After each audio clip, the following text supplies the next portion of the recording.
지난주 저와 여러분은 그리스도인들을 핍박하기 위해서 대제사장의 공문까지 손에 든 채 다메섹을 향하던 사울이 어떻게 예수님을 만나고 거꾸라졌고 어떻게 변화되었는지 그 역전의 드라마를 살피면서 은혜를 나누었습니다. 그날 그 주님과의 그 정면 충돌로 인해서 사울 안에 일어났던 변화는 빌립보서 3장 7절 그의 고백에 잘 드러나 있습니다. 그러나 무엇이든지 내가 유익하던 것을 내가 그리스도를 위하여 다 해로 여길 뿐더러 또한 모든 것을 해로 여김은 내 주 그리스도 예수를 아는 지식이 가장 고상함을 인함이라. 아멘. 그날 사울은 그의 인생에 있어서 가장 아름답고 또 놀라운 변화를 경험했습니다. 사실 이런 일들은 우리들의 삶에도 종종 일어나곤 하죠.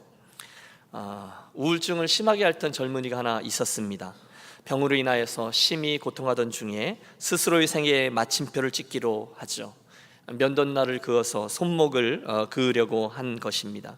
하지만 막상 그 세면대 앞에 서는 순간에 가슴이 답답해지는 것을 느끼며 갑자기 하나님의 강권하심으로 하나님이 생각납니다. 그분의 누르심 앞에 결국 스스로 쓰러지게 되고, 주님 한 번만 더 제 생애에 기회를 주십시오. 이제는 복음을 위해 살겠습니다. 기도하자. 그의 마음속에 하나님의 평화가 임하였습니다. 그가 바로 D.L. 무디 선생님을 대신하여 그 이후의 사역을 계승해서 복음의 충격을 가져온 토레이 목사님이었습니다. 또 다른 스토리도 기억나네요. 대학을 막 졸업한 한 젊은이가 여행 중에 모텔을 찾습니다. 아침에 일어나 보았는데 사람들이 웅성대는 소리가 들려 가보니 옆방에서 그날 밤에 묵은 사람이 죽은 것입니다. 더 놀랄 일은 그가 바로 자기의 대학 친구였다는 점입니다. 충격을 받고 인생의 허무함을 느끼고 삶이란 무엇인가, 이것이 내 인생의 전부인가, 그리고 나서 그는 인생에 있어서 가장 가치 있는 일을 찾아 떠나게 됩니다. 미얀마 선교의 아버지인 아도니람 저스든의 헌신 이야기입니다. 그래요 여러분, 아무리 생각해도 예수를 믿는 것은요 뭔가가, 즉 그 예수님 앞에 거꾸러지는 경험이 필요합니다. 물론 복음은 누구에게나 초청장을 발송합니다. 누구든지 예수님께 나오면 죄의 용서받고 하나님의 자녀가 되어 새로운 인생을 살 수 있습니다. 찬송 520장 어느 누구나 주께 나오라, 어서 와서 주의 말씀 들으라, 하늘아버지가 오라 하시니 어느 누구나 오라. 그게 예수 믿는 길의 시작 맞습니다. 어느 누구나 오라는 거예요. 그런데 문제는 누구나 오라, 어느 누구나 오라 이렇게 얘기하지만 아무렇게나 오라라는 말씀은 아니라는 겁니다. 여러분 어떻게 생각하세요? 우리가 예수님 앞에 나아가려면 한 가지 컨디션이 있어요. 그것은 바로 그분을 주님으로 인정하고 그분이 생각하고 말씀하시고 그분이 내세우는 가치에 순복하며 나와야 합니다. 믿습니까? 여러분 지금 제 설교를 잘 따라와 주고 계시죠? 그분을 진정한 주인으로 고백하고 나와야 돼요. 그렇지 않으면 아무렇게나 나오는 게 되는 거예요. 제가 여쭙죠. 여러분 어떠세요? 여러분은 예수님 그분 앞에 순복하셨습니까? 여러분 어떠세요? 그분의 발 앞에 거꾸로 지셨습니까? 여러분 그분 앞에 고개를 숙이셨습니까? 혹시 나에게 자신이 없지는 않으세요? 단 한 번도 나는 진정으로 진지하게 그분 앞에 엎드러지지 않은 채 대충 이 길을 가고 계시는 그런 분은 아니 계십니까?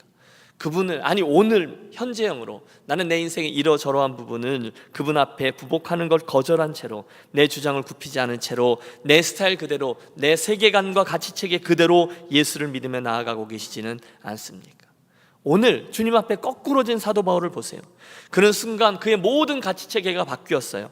그리고 이제 순복합니다. 물론 아라비아 광야의 시간이 있었어요. 하지만 그 시간을 통해서 분명해진 것은 이제 저가 주님 앞에 고개를 들지 않는다는 거예요. 그분이 주인이고 나는 그분의 종입니다. 노예입니다. 그리스도의 종입니다. 이렇게 고백해요. 날마다 죽노라 고백하죠. 나의 나 된 것은 주님의 은혜라 외치죠. 심지어 나는 죄인 중에 괴수입니다. 시간이 갈수록 더 낮아지고 겸손해집니다. 그게 다가 아니죠. 이제는 남겨져 있는 그의 인생의 선이 굵직해집니다. 저 끝에 표대가 주어져 있다는 것을 알아요. 그래서 자기의 기회를 총동원해서 주님이 정해놓은 표대를 향하여 달려나갑니다.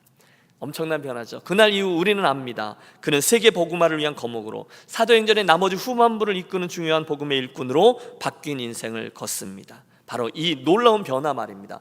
새로운 장이 열릴 때에 일어났던 중요한 사건이 오늘 본문에 기록되어져 있는데, 그것이 바로 바나바라는 한 제자와의 만남입니다. 오늘의 본문을 좀 펼쳐보세요. 23절은 이렇게 시작되고 있어요. 여러 날이 지나매 유대인들이 사울 죽이기를 공모하더니. 사울이 예수님을 만나 거꾸러진 지 여러 날이 지났어요. 우선 지난주에 말씀 기억하십니까? 사흘쯤 지났을 때 아나니아의 기도로 저가 회복되죠. 그리고 나서 갈라디아서 1장에 따르면 그는 아라비아 광야로 나아가서 한 3년간을 지내게 되었습니다. 여러분, 그가 그 광야에서 무엇을 했을까요? 이번에 성지 다녀오신 분들은 광야 그러면 느낌이 올 거예요. 그곳에서 그가 할 수 있는 일은 한 가지밖에 없어요. 그 광야 학교에서 그는 하나님과 깊이 교제하며 진리에 대해서, 우리 예수님이 어떤 분인지, 그 인생의 다음 스테이지에 대해서 깊이 씨름합니다. 그분과의 교제, 그분밖에 몰라요. 그는 주님을 더 깊이 알아갔고 그분의 뜻을 분별하는 훈련을 하고 인생의 후반전에 대해서 내가 이렇게 살 거다 결정을 했습니다. 그리고 돌아와 다시금 그 다메섹에서 복음의 증인으로 살기 시작했습니다. 사단이 긴장하죠. 그를 핍박합니다. 오늘의 말씀은 그러자 그 다메섹의 유대인들이 그를 죽이려 공모했다, 이렇게 이야기하고 있어요. 우리가 고린도후서 11장쯤 보면 거기에 있던 관리들이 유대인들의 돈을 받고 그를 죽이는 일에 협조했다라는 기록도 나옵니다. 큰 위험에 빠졌어요. 그때 오늘의 본문 24절과 25절입니다. 그 계교가 사울에게 알려지니라. 그들이 그를 죽이려고 밤낮으로 성문까지 지키거늘 그의 제자들이 밤에 사울을 광주리에 담아 성에서 달아내리니라. 밤낮으로 성문을 지키는 사람들 때문에 그는 한밤중에 그의 제자들이 준비한 광주리를 타고 몰래 그 성을 탈출한 것입니다. 여러분, 누가요? 사울입니다. 천하의 사울이에요. 예수를 믿는 이들, 또 스데반을 죽이는데 적극 가담했고 또 다메섹의 그리스도인들을 잡아가려고 애쓰던 핍박자 사울이 이제는 스스로 예수의 제자가 되어 몰래 그 성을 탈출해야 될 정도로 심각한 핍박의 대상이 된 거예요. 참으로 놀라운 스토리입니다. 그래서요, 여러분 입장을 바꿔놓고 생각해 보세요. 그래서 성 밖으로 몰래 도망을 나왔어요. 이제 저거 어디로 가야 합니까? 광야의 시간을 통해서 주님의 사람으로 다듬어진 사울이 그 많은 핍박을 피해서 그 한 몸 의지할 곳이 어디입니까? 한 군데밖에 없습니다. 오리지널 플레이스, 즉 원래 살던 예루살렘, 특별히 그곳에 있었던 믿음의 형제들 첫 번째 교회 공동체였을 것입니다. 예수님에 대한 이야기가 시작된 곳, 예수님에 따르던 그 사도들로 인하여 신앙의 뿌리가 시작된 곳, 새로운 성령 행전이 막 시작된 곳, 바로 그 예루살렘 공동체를 향해 나아갑니다. 보세요, 3년 전에 자기가 그 도시에서 나왔어요. 특별히 얼마나 의기양양함에 달려나왔음을 우리 알고 있어요. 예수 믿는 것들 내가 반드시 잡아 없애리라, 그렇게 달려나갔어요. 그런데 지금은 전혀 다른 사람이 되어, 아니 그 예수님의 사람으로 변화되어 자기가 핍박했던 공동체로 돌아오고 있는 것입니다.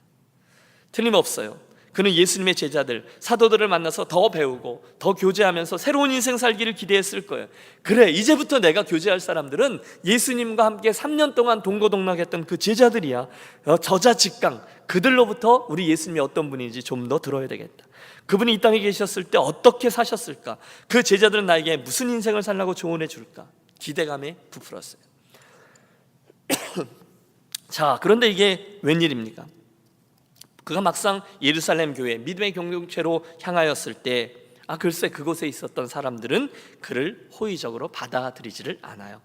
오늘 26절을 보시겠습니까? 사울이 예루살렘에 가서 제자들을 사귀고자 하나 다 두려워하여 그가 제자됨을 믿지 아니하네. 여러분, 뭘 믿지 않아요? 그가 제자됨을, 다시 말해서 그가 예수님을 만나고 변했다는 것을 믿지 않는 거예요.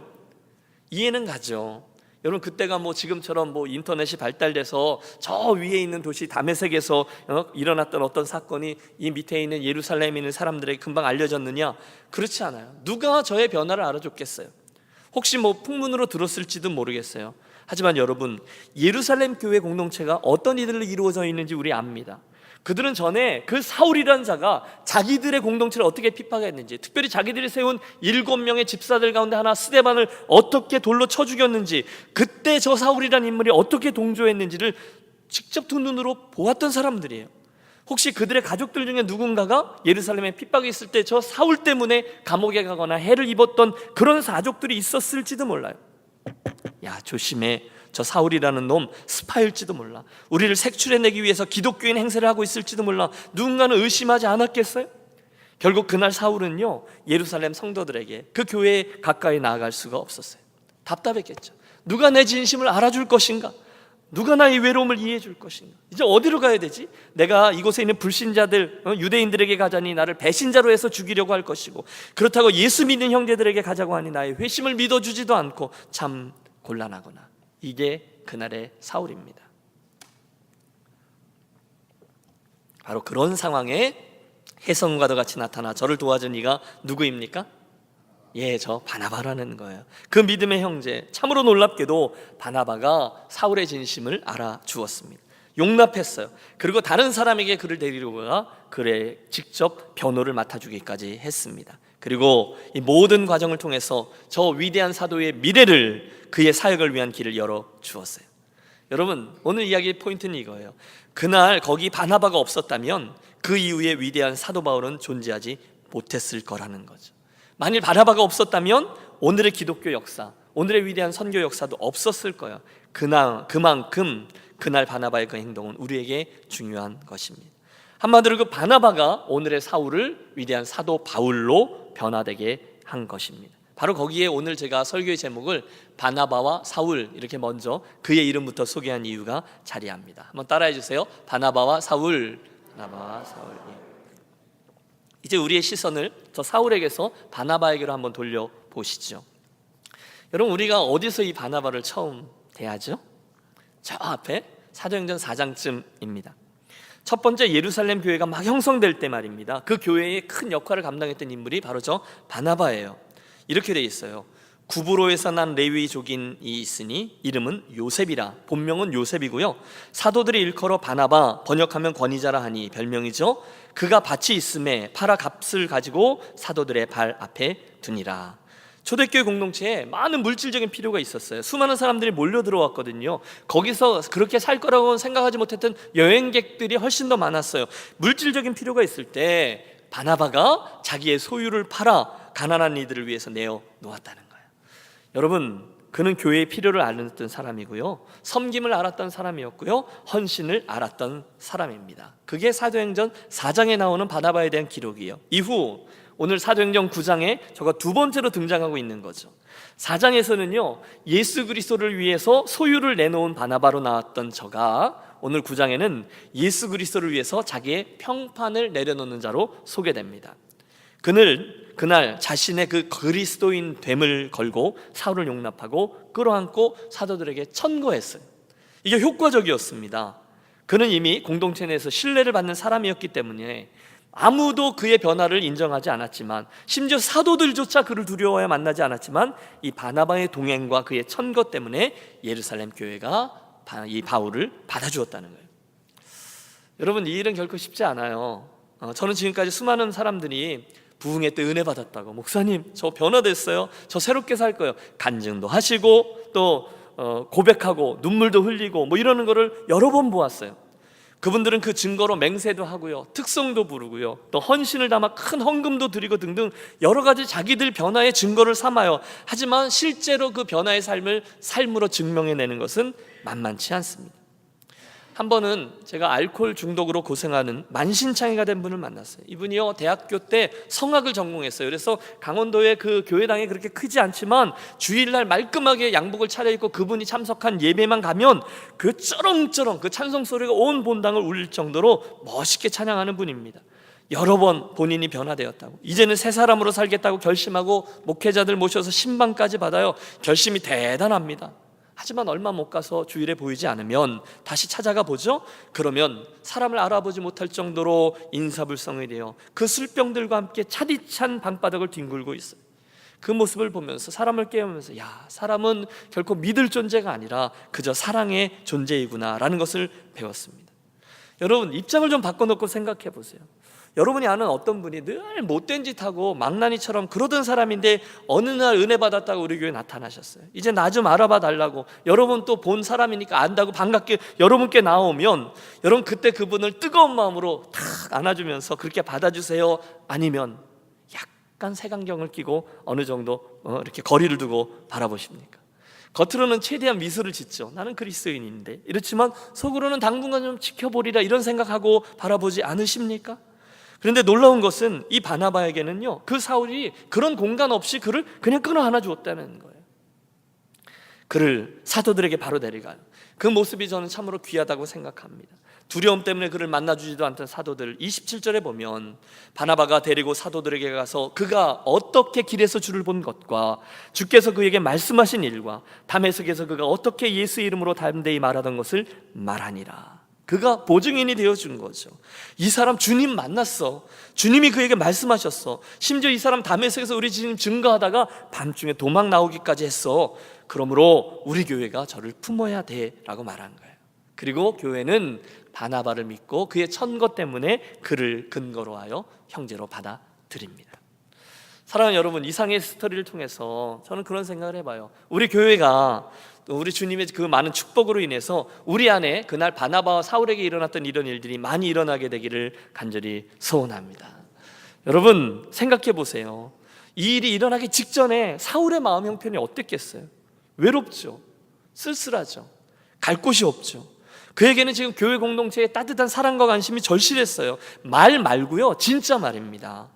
예수를 믿는다는 사실 때문에, 내가 변화됐다는 사실 때문에 조금 전에 죽기 직전까지 갔던 게 그의 형편이었어요. 다메섹이요. 겨우 광주리 타고 도망해서 그래도 찾아간 게 그래도 형제라고, 그래도 믿음의 공동체라고, 그래서 예루살렘 교회로 갔습니다. 그런데 교회가 저를 외면하는 거예요. 얼마나 슬펐겠어요. 얼마나 외로웠겠어요. 얼마나 실망했겠어요. 혹시 그는 강한 의지의 사람이었잖아요. 그래서 아마 그래, 내가 그래도 싸지, 내가 한 짓이 있는데 내가 얼마나 그 예수 믿는 이들에게 악하게 굴었는가, 나나 잘하자 이러면서 홀로 복음 증거자로 만약에 살아갔다면, 그때 여러분 저가 만일 소속된 공동체도 없이 혼자서 선교한다고 뛰어다녔다면 어떻게 되었을까요? 저는 확신합니다. 그는 독립운동가들이 독립운동하듯이 선교했을 거예요. 홀로 쓸쓸하게 예수 그리스도를 위한 증인으로 살기는 살았겠죠. 그는 강한 사람이었거든요. 하지만 분명합니다. 그는 그렇게 홀로 뛰다가 외로움 속에 지쳐서 스와시아의 어느 이름 모를 도시의 허름한 여관방에서 쓸쓸히 그 인생을 마쳤을 것입니다. 하지만 다행히도 그날 예루살렘 교회 공동체가 그 부끄러운 과거가 있던 형제 사울을 품어준 거예요. 그때 누가요? 이 바나바가 사울과 예루살렘 교회 공동체를 잇는 연결고리가 되어 주었어요. 여러분, 바로 이것이 오늘 우리가 찾는 초대교회의 원형적인 또 하나의 특징이요, 우리 유니온교회의 미래 모습인 줄로 믿습니다. 사도행전 강의 18번째 시간에 우리가 본문에서 발견하는 초대교회의 또 다른 특징은, 따라해 주세요. 바나바처럼 형제를 용납하는 교회. 할렐루야. 이 시간 여러분, 저와 여러분의 과거도 한번 돌이켜보세요. 지금 바나바의 사울을 향한 사랑과 신뢰 행위가 말처럼 그리 쉽습니까? 여러분, 형제를 용서합시다. 형제를 용납하고 받고 또 품어주고 사랑해 줍시다. 말은 쉬워요. 우리는 다 그래야죠. 지적으로 동의해요. 하지만 정말로 그렇게 행하고 마음 주고 사랑해 주기가 쉽냐는 거예요. 아니에요. 쉽지 않아요. 이건 무던히 노력해야 돼요. 오늘 우리 교회에 가정을 하는 거죠. 여러분이 보시기에 좀 흠도 있고 과거도 있고 상처도 있고, 그래서 성격도 약간 이상한 분이 나타나시면 여러분 어떻게 하십니까? 혹시 오늘 우리 교회 처음 오신 분 있으세요? 그분들 얘기하는 거 아니에요? 예. 내가 그분을 알아요. 아니, 모르면 괜찮은데 내가 그분을 알아요. 그분의 과거를 알아요. 그분의 골치 아픈, 또 그분의 옛날 전적을 들어서 알아요. 그럼 어떻게 합니까? 저분 왔네? 이렇게 얼굴은 웃지만 사실은 일단은 좀 거리를 두고 대할 때가 있습니다. 그만해도 양반이죠. 아니, 어떤 분들은 아예 처음부터 가서 목사님 저분 우리 교회 오면 안 돼요. 그리고 가가지고 가시돋친 말을 해가지고 공격하거나 빈정대거나, 그래서 그분의 마음을 상하게 해서 못 오게 하는 분도 있어요. 은근히 교회 걱정하면서 살살 흘리는 거죠. 그 양반 나로 옛날에 끝내줬어. 저 양반 내가 입만 열면 여기 계시기 힘들걸. 여러분, 잔인하게 그때 그 이상한 그런 주도권 같은 걸 즐겨요. 참 나빠요. 안 됩니다. 여러분, 우리 그리스도인들은요, 누군가의 허물 알죠. 허물 들추고 정죄하며 사람을 그렇게 만드는데 은근한 쾌감을 느끼는 그런 사람 아닙니다. 예수 믿는 사람 그렇게 살지 않습니다. 주님이 그러지 말라 그랬어요. 조심하십시오. 그런 기회가 와도요, 여러분 절대로 여러분의 입술로 그런 말을 내뱉지도 마시고요, 남들이 누군가 그런 말 하면 은근히 맞장구 치지도 마세요. 그건 주님이 싫어하는 일이고 사단이 좋아하는 일이고 죄입니다. 우리는 잘 몰라요. 그분이 지금 변화된 척하고 잠깐 나온 분인지, 아니면 정말로 사단의 소나기에서 절규하다가 정말 도움이 필요해서 피곤한 몸과 마음과 영혼을 쉬고 싶어서 나온 분인지 우리는 잘 몰라요. 그러나 교회는 선택의 여지가 없어요. 교회는요, 예수님께서 나를 품어주셨던 것처럼, 바나바가 그 사울을 품어주셨던 것처럼 우선 저를 품어주는 일부터 하는 공동체여야 된다는 거예요. 믿습니까? 여러분 지금 여러분이 뭘 아멘 했는지를 정신 똑바로 차리고 생각하셔야 돼요. 그 이상한 분이 왔어요. 여러분 어떻게 하셔야 되는지 아멘 하셨죠. 정확히 그게요, 엔게디 광야와 시글락 공동체에서 다윗이 한 일입니다. 그들 생각에는요, 좀 있는 자, 좀 갖춘 자, 인품도 좋고 도움이 될 만한 자들이 왔으면 하는데, 이상하게 다윗의 공동체에는 원망한 자, 원통한 자, 망한 자, 돈 없는 자, 이스라엘 사회의 부적응자, 그런 이들만 와요. 성경이 그렇게 얘기하고 있어요. 그런데 놀랍게도 다윗과 그 공동체는 그들을 품어냅니다. 왜요? 자기들도 그런 용납을 받았거든요. 자기들도 먼저, 다윗도 그렇게 그런 사람들, 그런 취급을 당해서 상처나 있었거든요. 그래서 그 공동체가 이스라엘의 새로운 건국과 전성기를 준비하며 수많은 일꾼들을 길러냈었던 거죠. 이게 교회, 이게 공동체입니다. 여러분, 우리들의 자화상을 한번 돌이켜 보세요. 오늘날 세상에 얼마나 많은 교회 공동체가 이 문자 그대로 서로가 서로를 품어주며 세워지고 있습니까? 여러분 얼마나 옆에 있는 분을 용납하십니까? 오히려 어떤 분 큰 맘 먹고 나왔다가 에이, 그럴 줄 알았어, 난 안 돼, 누가 나 같은 사람 받아주겠어, 이런 생각이 들도록 하고 교회 괜히 갔어, 차라리 그냥 혼자서 예수 믿는 게 나아, 그렇게 만든다면 그러면 그렇지, 나 같은 사람을 누가, 어떤 교회가 그렇게 형제가 실족하게 되는 결과가 있다면 여러분 그 책임을 누가 지겠냐는 거예요. 여러분 저도 그랬던 경험이 있어요. 처음으로 교회 공동체가 없을 때 유학생활을 막 시작해서 교회를 정해야 되는데 여러 달을 교회를 못 정했어요. 저는 아직도 그 교회 이름과 그 교회 성도들이 나를 어떻게 대했는지를 아직도 기억하고 있어요. 그 교회 사람들이 나를 얼마나 싸구려로 취급했는지, 또는 어떤 교회 갔는데 아무도 관심 없고 그 백인들 중에 어떤 이들 굉장히 싸늘하게 대하는 그 눈빛을 또렷이 기억하고 있어요.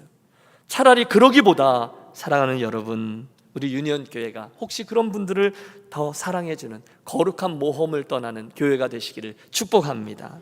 그 모험이에요. 그걸 감행해야 돼요. 왜 모험이라고 하느냐? 위험성도 있기 때문이에요.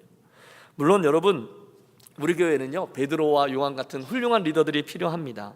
오늘의 저 사울처럼 하나님 향해서 정말로 변화되고 전투력 있는 그런 일꾼들도 필요해요. 그러나 우리 교회는 더 많은 사람들이 필요해요. 이 바나바 같은 사람 말이에요. 훌륭한 권위자, 사랑으로 품고, 다 알아요. 그래도 용납하고 그를 세워가는 가슴이 넉넉한 화해자들이 더 많이 필요해요. 아니, 이민교회는요, 다른 교회보다 더 많이 필요해요.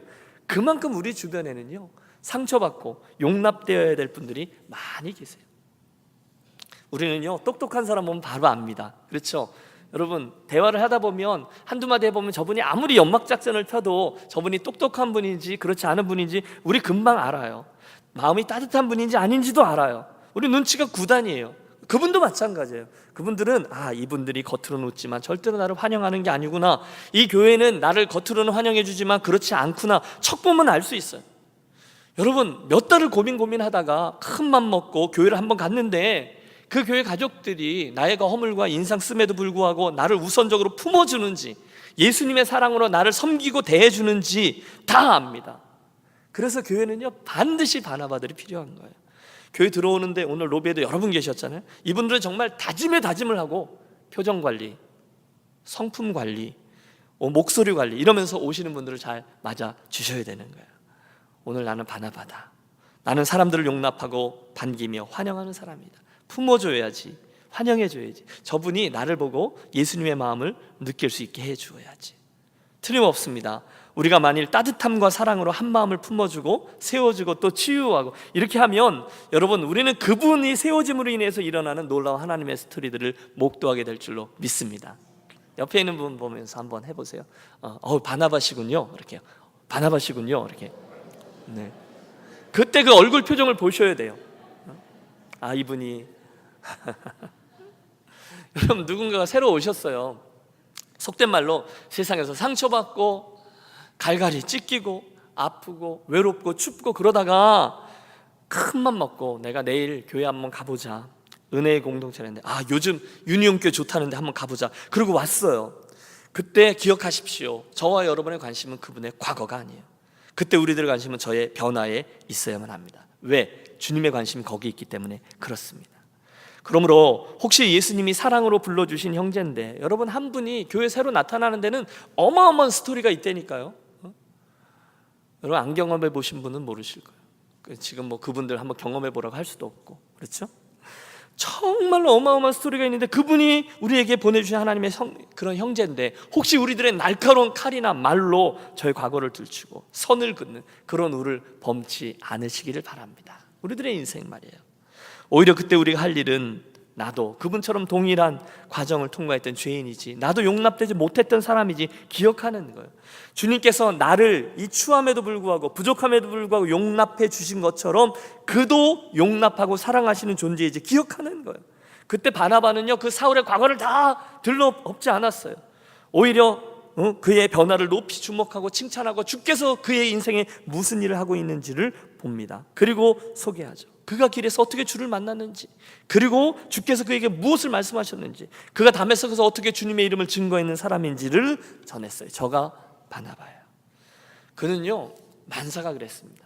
저 뒤에 우리가 사도행전 11장에 가보면 바나바는 착한 사람이요 성령과 지혜가 충만한 자라 이렇게 되어 있습니다. 저 뒤에 또 15장쯤 가면요 바울과 바나바가 한번 다퉈요. 크게 다퉈요. 그런데 다툼의 이유가 함께 사역하다가, 함께 선교 사역 갔다가 중간에 떠나버린 마가 때문입니다. 그 배신자, 그 정도 되는 애랑은 더 선교할 수 없어. 바울은 끝까지 그렇게 주장했고 바나바는 야 실수한 거야, 한번 용납하고 다시금 저를 품어주자 이렇게 주장했다가 의견이 갈리게 되었어요. 결국 성깔이 있던 바울은 약간 일중심적이었던 것 같아요. 마가를 끝까지 거부했고요, 상대적으로 온유했던 바나바가 마가를 품고 선교 사역을 감당합니다. 여러분 누가 이겼을 것 같으세요? 여러분 이 문맥을 보면 모르세요? 눈치로? 누가 이겼을 것 같아요? 예, 저는 바나바가 이겼다고 믿습니다. 왜냐고요? 먼 훗날 드디어 사도 바울도 또 여러 과정들을 겪어서 이제 노인이 되었을 때 디모데 후서에 가면 감옥에 갇히거든요. 그 바울이 저 멀리 디모데에게 너는 겨울이 가기 전에 속히 나를 오라 이렇게 얘기할 때 내가 올 때 마가를 데리고 오라 이렇게 말합니다. 저가 나의 일에 유익하니라. 무슨 얘기인가 하면 선교하고 안 하고 일에 포커스를 맞췄다가 사람을 잃어버린 바울이 진 거예요. 오히려 좀 넉넉한 마음으로 그 실패했던 마가를 품어낸 바나바가 이긴 거죠. 일이 아니라 사람이 중요한, 일 중심에서 사람 중심으로 한 영혼이 중요한 교회. 예수님도 그렇게 말씀하셨잖아요. 팔복에 보면 온유한 자가 땅을 차지하게 된다고 하셨어요.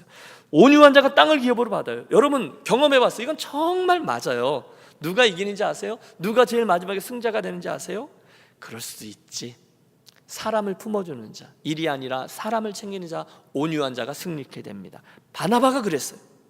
오늘 사도행전 9장 이야기의 핵심은 이거예요. 사울같이 큰 변화를 맛본 사울도, 그런 사람도 사실은 바나바가 필요하다는 거예요.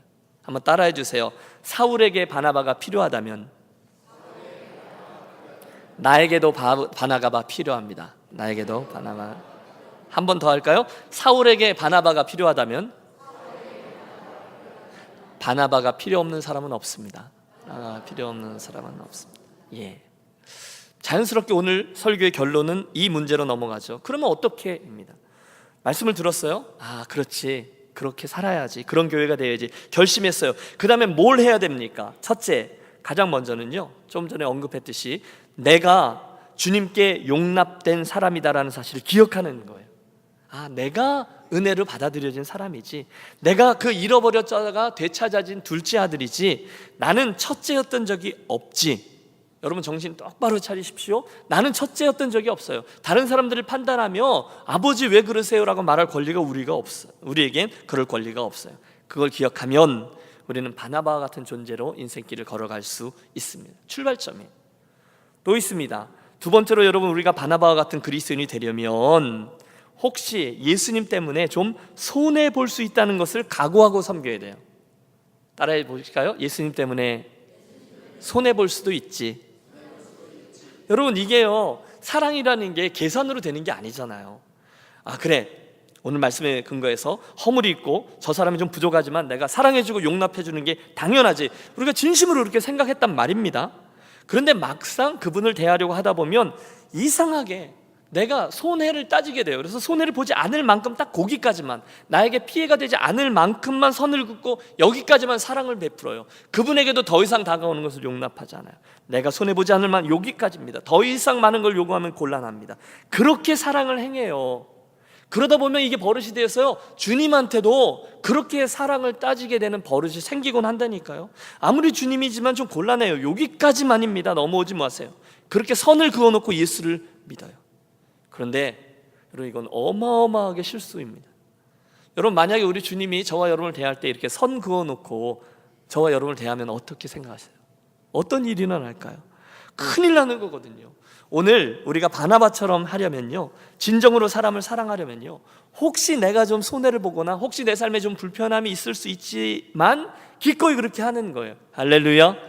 여러분, 지금 무슨 얘기하는지 이해가 되시죠? 나그네를 섬길 때 오리 심리 따지지 말라는 거예요. 넉넉히 하라는 거예요. 누군가를 사랑할 때 내가 선 긋지 말라는 거예요. 혹시 내가 저 사울이라는 사람 데리고 가서 형제들에게 데려갔을 때 내가 지금까지 쌓아왔던 그리스도인의 평판 다 잃어버릴 수도 있고 오해 좀 받을 수 있다, 그래도 하는 거예요. 그게 주님 기뻐하시니까요.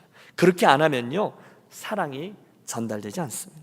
절대로 그 사랑이 오가지 않으면요, 그 선 경계가 없어서 사랑이 오가지 않으면 절대로 사울이 바울 되는 일은 일어나지 않습니다. 여러분, 사람이 언제 바뀌어요? 사랑을 받을 때 바뀌거든요. 사랑이 베풀어지지 않으면요, 절대로 유니온 교회는 사울이 바울 되는 기적이 일어나지 않아요. 지난 주간에 이제 엄밀히 말하면 금요일, 토요일 양일간 꽉 채워서 28명이 이제 멕시코 땅을 다녀왔죠. 티juana 그리고 멕시칼리 비전 트립입니다. 제가 감사할 일들, 간증할 일이 여럿 있습니다. 우리가 동역하는 선교사님 여러분들 만나고 또 그분들의 사역지들을 둘러보고 그 땅에서 그 필요에 따라서 기도하고, 그러니까 뜨거워지잖아요. 또 작은 선물들 준비해서 나눠드리고 현지인 리더들도 섬기고, 또 특별히 우리 이번에 사상 초유의 어마어마한 금액을 만들어서 가라지셀에서 성공해서 예수 마을이라는 정말 그 소똥 마을에 벽돌 굽는 동네에 집 한 채를 지어주는 일에 우리 같이 섬기자고 그것도 전달하고 왔어요. 가슴이 참 따뜻해요. 그런데 이제 그 여정 속에 데이빗과 로자라는 한 부부가 있습니다. 사진 좀 보여주세요. 여러분 아시는 분, 거기 다녀오신 분들은 알 거예요. 지금 이건 데이빗 등이고요, 앞에 창 선교사님하고 김용인 선교사님 기도해 주는 거고, 로사는 안 보이는, 그 다음 사진 보면 가운데 있는 두 분이 로사하고 데이빗이라는 부부예요. 됐습니다. 저도 처음에 한 3년 반 전쯤 처음에 멕시코 가서 이제 그분들을 그 땅에서 만났는데, 그 다음에 또 김용인 선교사님 사역제 가서 그분들이 오셔서 또 만나게, 그래서 이제 얼굴이 친숙한데 그분들의 이번 이야기를 들으면서 깜짝 놀라게 된 거죠. 여러분, 제가 처음에 이분들을 만났을 땐 고개를 좀 갸우뚱했습니다. 신뢰가 가지 않았습니다. 좀 창피하지만 좀 안 믿어지는 커플이었습니다. 왜냐하면 일단 여러분, 아내와 남편의 나이 차이가 20살인가 22살 돼요. 연상녀예요. 여러분, 능력자예요. 한두 살 연하남이 아니라 20살, 22살 정도 되는 연하남이에요. 별로 놀라시지도 않으시는데, 예. 그러니까 그때는 뭔가 좀 이상하죠. 언밸런스도, 그런 언밸런스가 없잖아요. 게다가 그 로사라는 그 아내분이 암 수술을 앞두고 있어서 병색이 만연했어요. 그리고 그들의 사역지라는 마약 재활원이라는 곳이 가보니 정말 판자로 얽히저얽히 돼 있고 너무 뜨겁고, 그 안에 계신 분들이 더위와 마약에 쪄들어서 누워 계시고 몇 명 누워 있고 뭐 하나 제대로 된 것이 없는 분이에요. 거기에 가서 이제 그분들을 만난 거예요. 그 옆에 나무로 얼기설기 이렇게 얽어서 뼈대만 엮어 놓은 곳이 있었는데 여기가 교회라는 거예요. 그러니까 제가 첫인상이 너무 나빠서 이분들을 믿지 않는 거예요. 이건 아닌 것 같다. 혹시 우리가 당하는 거 아닌가? 저들을 어떻게 믿고 그렇게 하냔 말이야. 그런데 이제 그 다음 스토리가 이어지는 거죠. 우리 팀들이 꾸준히 거기 드나들고 또 여러 교회에서 그 교회를 섬기고, 또 저희가 원래 하고 싶었는데 교인이 5명밖에 모이지 않는 어떤 다른 교회가 하겠다고 그 교회가 건물을 지어주고, 또 우리가 가서 남전도에 가서 공사도 해주고 페인트 칠도 하고, 우리 교회 어떤 분이 그 문들 도네이션도 해주고 계속 섬기고, 그것이 변신하게 된 거죠. 그런데 그래서 저희가 좀 전에 보신 게 그 예배당이에요. 뼈대만 있었던 곳인데, 그것만도 놀랍지만 더 놀란 일이 있어요. 그 데이빗이 항상 수줍고 말 안 하던 사람인데 시키지도 않은 간증을 하는 거예요. 그러다 제가 얘기에 빠졌는데, 이야기인지 허허벌판, 멕시코 저 시골에 있는 쓰레기 더미들이 굴러다니는 허허벌판이에요. 여러분, 멕시코를 아는 분들은 그 황량한 벌판의 느낌이 뭔지 알 거예요. 쓰레기들 굴러다니는 버려진 땅 같은 곳인데, 어느 날 지나가던 사람이 데이빗에게 꿈과 같은 이야기를 해준 거죠. 예언이라면 예언일 수 있죠. 누군지는 몰라요. 바로 여기가 재활센터가 될 거고 그 옆인 이 자리에는 교회가 서게 될 거다라고 말하며, 앞으로 어떤 스트레인저가 와서, 모르는 사람이 와서 이 일들을 도와줄 것이다, 그러고 갔대요. 그리고 어제도 이제 로자와 데이빗이 눈물로 그 고백을 하는 거예요. 나중에 알게 되었는데 이제 판명이 된 거죠. 그 스트레인저가 누굴까요? 예, 하나님이 보내주신 우리 김용인 선교사님이셨고요. 그분을 만났고, 또 우리 유니온 교회를 비롯해서 여러 교회들과 스토리들이 묶여서 정말로 그분이 그 누군지는 모르지만 해놓고 간 예언대로 그 자리에 재활원과 그 옆에 교회가 반듯하게 서서 이 사역을 감당케 되었다는 거예요. 원래는 로사가 주요 사역자고 남편인 데이빗은 어린아이처럼 그 옆에 서 있었는데, 지금은요 이 데이빗이 신학을 공부하며 어엿한 패스터로 사역을 감당하고 있었어요. 놀랍습니다. 여러분, 제가 왜 이 이야기를 그대로 전해드리는 것입니까? 누구 이야기를 하려고 하는 것일까요? 바나바 얘기를 하는 거예요. 여러분, 너무도 연약해 보이던 한 쌍의 멕시칸 부부예요.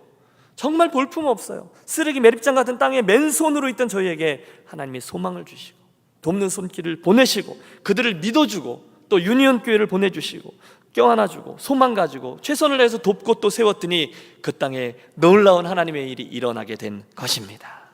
그때 여러분, 그분 말이야, 그 김용인 선교사님, 또 우리 유니온 교회, 저와 여러분이 누구입니까? 바나바라는 거예요. 그때 여러분 누가 알겠어요? 바로 그 데이빗이, 그 로사가 우리가 볼 때는 별 볼 일 없는 평범한 멕시칸이고 교육도 별로 많이 받은 것 같지 않은 분들이지만, 그분들이 돕는 손길들을 통해서 누가 알아요? 수많은 영혼들을 멕시코 땅에서 구원하는 그 땅의 무디가 되고 그 땅의 사도 바울이 될지 누가 알겠습니까? 바나바가 필요하다는 거예요. 사랑하는 여러분, 저는 지금까지 사도행전에 차례로 등장하는 인물들, 우리 많은 사람들을 만나봤어요. 그 가운데 특별히 이 바나바의 움직임이 너무너무 좋아요. 오늘 이 말씀을 준비하면서 그런 각오를 했죠. 나도 그렇게 흠 있고 허물이 있는 사울을 사랑하는 목사가 되어야지. 또 한번 소원했어요. 똑같이 여러분, 오늘 같이 예배하며 이 사도행전의 말씀을 대한 여러분들도 여러분의 인생 여정에 여러분 이것처럼 의미 있고 보람 있는 일은 없거든요. 부족한 사람, 하나님 만나게 하시는 허물 있는 사람, 또 내가 볼 때 내 사랑을 줄 만한 가치가 없어 보이는 사람이라 할지라도 그들을 품어내고 사랑하고 회복시키고 세우는 인생과 교회 공동체가 되시기를 축복합니다. 오늘도 세상은요 그런 사람들을, 그런 공동체를 사는 사람들이 많아요. 계산해 놓고 베푸는 사랑 말고요, 한계를 정해 놓고 받아주는 용납, 그런 거 말고요, 바나바가 그랬던 것처럼, 요나단이 그랬던 것처럼, 엘리사가 그랬던 것처럼, 우리 예수님이 그랬던 것처럼 그 부족한 사람을 친구로 대해주고 부족함에도 용납해주고 도와주고 기다려주는 이런 사람들을 목말라 합니다. 오늘도 LA에 많은 사람들이 그런 상처를 지닌 채로 나는 절대 이제 교회 안 다닌다, 내가 이렇게 생각하는 사람들, 그렇지만 그들의 마음속에 진정한 교회 공동체와 진정한 그리스도인을 만나고픈 목마름들이 있습니다. 정말 그런 교회 한번 만나봤으면 소원합니다. 그때 여러분, 우리가 그런 아름다운 공동체로, 우리들의 존재로, 여러분 무슨 행함이 복음을 이야기하는 것보다 존재 자체가 그 행함을 포함하고 있어요. 우리가 정말로 그런 사람들이라면, 우리가 정말로 그런 교회라면 그렇게 행해야 되지 않겠냐는 거예요. 우리 교회 늘 영원히 변하지 않는 표제죠. 예수님처럼, 꼭 예수님처럼 말과 혀로 행하는 그런 것이 아니라, 말과 혀로가 아니라 행함과 진실함으로 그 모습으로 그렇게 행해야 되지 않겠냐는 거예요. 그때 우리 행위 전에 우리의 존재가 그런 하나님 나라의 가치를 드러내 보여줄 것입니다. 축복합니다. 오늘의 말씀을 함께 듣고 도전받은 우리 유니온 교회 안에 그날 바나바처럼, 바울처럼 그런 사랑이 오가고 그 과정을 통해서 영혼들이 치유되고 변화되고 우리 안에 수많은 제2의 바울과 제3의 바울들이 우후죽순처럼 일어나게 되기를 우리 주 예수 그리스도의 이름으로 축원합니다.